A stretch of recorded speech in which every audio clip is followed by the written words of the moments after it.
The Secret World of Arrietty is an incredible film exploring deep themes and having good characters and memorable scenery. I love the movements of the characters in this film. Ghibli is the master of animation after all, and I really need to bring this up more often.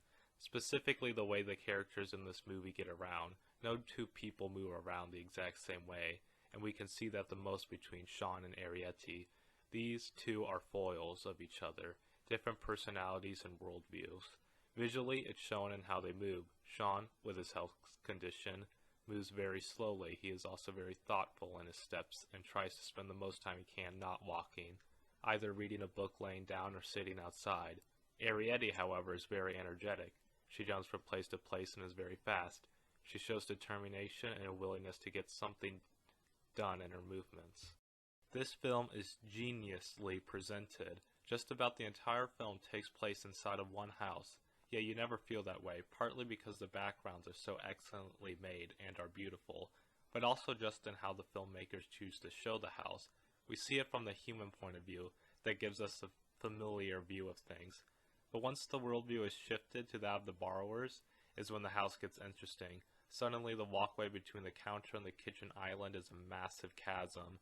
Arrietty and her father have to scale massive cliffs to get to their destinations. Hiromasa Yonebayashi is one very talented person there at Ghibli. I'm absolutely blown away by how much scale and weight he can give to things I would usually consider to be small. I love the small details too, like the water tension when Arrietty's mom is pouring out tea. They took this idea and executed it perfectly. The world from the view of a 4-inch person is incredibly interesting to see played out, and I was glad it was done so well. This movie goes into some pretty deep themes. Shawn has a heart condition and believes the surgery he will receive will not work and his life will be cut short. Therefore, he takes on the idea to simply give up on life. That if there's going to be an end date, why put too much thought into continuing to live? Arrietty, meanwhile, has the desire to continue living and save herself and her family. She believes that life is worth living and worth giving the good fight to stay around longer. I believe Arrietty is right. Giving too much thought to the end date means not giving enough thought to the time we are actually here. Being in existence is the most important gift we have ever been given. Not enjoying and cherishing it simply because it ends is the worst way to spend your existence. Life is worth living, and Shawn learns that lesson. At the end of the movie, he even runs to see off Arrietty. Now, if there are any of you out there with such a heart condition that can kill you from too much excitement, I would not recommend this, but I suppose I'm not the doctor. But these scenes of him running do fill me with anxiety. Shawn's character arc may be something all of us go through at some point. It is a part of being alive after all. I am very glad Shawn survived his heart surgery, so he can live on with this valuable lesson and give this movie a happy ending.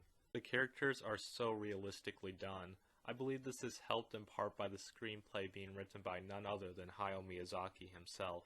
That scene after the crow attack where the aunt and Shawn are in the room with the maid and they hold that conversation is so incredibly familiar. The dialogue is so well written it practically sounds like I've heard this conversation before in my actual life. I suppose credit must be given here to the people who translated the script and the phenomenal job of the voice actors. I guess we have gone on long enough, so I should explain. I watched the dubbed versions of these movies because 1, I do not understand Japanese, of course, and 2, I love the animation and each frame is so detailed. I do not want to miss anything because I was reading the bottom of the screen. This is simply just a preference of mine, but it works because the English voice actors are actually good voice actors. Anyway, you can't help but feel bad for poor Shawn in this film. His mother and neither his father are even present during this especially turbulent time in his life. This is why he tries to give thanks to Arrietty and the other borrowers. He just simply longs for family and relationships. On the other hand, Arrietty does have both her parents and later receives news that there are more borrowers. So in her view, the actions of Shawn are unnecessary. She would rather her world not be disturbed by something new. Just like when Shawn causes a mini earthquake when installing them a new kitchen, her worldview is getting shaken. Shawn is not the human she envisioned from what her parents described. He doesn't look to harm them, but help them.